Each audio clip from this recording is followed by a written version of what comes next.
दोस्तों नमस्कार। यदि आप नया मकान लेने जा रहे हैं तो वीडियो अभी तुरंत पूरा का पूरा देखिए, नहीं तो आपको बहुत बड़ा लॉस हो जाएगा और आप एक महत्वपूर्ण जानकारी से छूट जाएंगे। वीडियो चालू करने से पहले हम ये बताना चाहते हैं कि मेरे व्यूअर से रिक्वेस्ट करना चाहते हैं कि यदि आप अपना गोल बताते हैं और 5 ऐसे व्यक्ति, स्त्री या पुरुष का नाम बताते हैं जिसको आप फॉलो करते हैं या आइडियल मानते हैं, तो उस बेस पे आपको 1 लाख तक का इनाम मिलेगा। आपको नाम, किस कंट्री से हैं ये बताना है, गोल बताना है और 5 ऐसे व्यक्ति, स्त्री या पुरुष का नाम बताना है जिसको आप फॉलो करते हैं या आइडियल मानते हैं। चलिए, आपको अभी हम महत्वपूर्ण जानकारी दे रहे हैं कि आप अगर मकान लेने जा रहे हैं तो आपको क्या क्या कदम उठाना है। पहला नंबर तो एक विश्वसनीय बिल्डर से ही मकान लीजिए। दूसरा नंबर की सोसाइटी का लोकेशन चेक कर लीजिए जिससे आपको प्रॉब्लम ना हो। तीसरा चीज़ है कि इकोनॉमिक, जितना का आप मकान ले रहे हैं, मान लीजिए 20 लाख का मकान ले रहे हैं, 30 लाख का मकान ले रहे हैं, तो जितना का मकान ले रहे हैं उसका 3% आपको मिड कैप में इन्वेस्ट करना है। ETF में इन्वेस्ट करिए जहाँ से 20% इन्वेस्ट आ रहा है, अप टू 20% इन्वेस्ट आ रहा है, रिटर्न मिल रहा है। इससे फ़ायदा क्या है कि अगर मिनिमम भी होता है तो 15% तक रहता है। तो इन्वेस्टेड अमाउंट को आपको 25 ईयर या 35 ईयर के बाद ही निकालना है, आफ्टर 60 ईयर ही निकालना है। यदि आप 30 साल के हैं तो 30 साल बाद निकालिए, 20 साल के हैं तो 40 साल बाद निकालिए और 35 साल का है तो 25 साल बाद निकालिए। रिटायर होने के बाद इस आफ्टर 60 ईयर ही निकालना है। फ़ायदा क्या होगा, यदि 20 लाख का आप मकान ले रहे हैं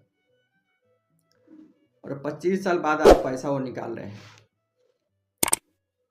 ओनली 60,000 आप इन्वेस्ट करते हैं, तो आपको आफ्टर 60 ईयर जितना का मकान है उससे ज़्यादा ही पैसा रिटर्न मिलेगा आपको। तो मकान फ्री हो गया, फ्री में मकान हो गया।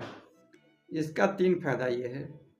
और एक पहले स्टेप में ये कीजिए कि आप जो बिल्डर को पैसा दे रहे हैं उसमें ही 60,000 कम दीजिए और जो लोन है थोड़ा 60,000 बढ़ा दीजिए। लोन का अमाउंट 60,000 बढ़ा दीजिए।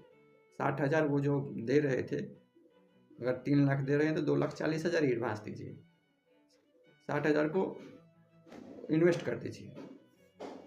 तो उसका बेनिफिट ये है कि किसी भी परिस्थिति में यदि आपको सेल करना पड़े मकान, तो वो आपका 60,000 अमाउंट जो इन्वेस्ट किए हैं वो 60 साल बाद वो 20 लाख देगा।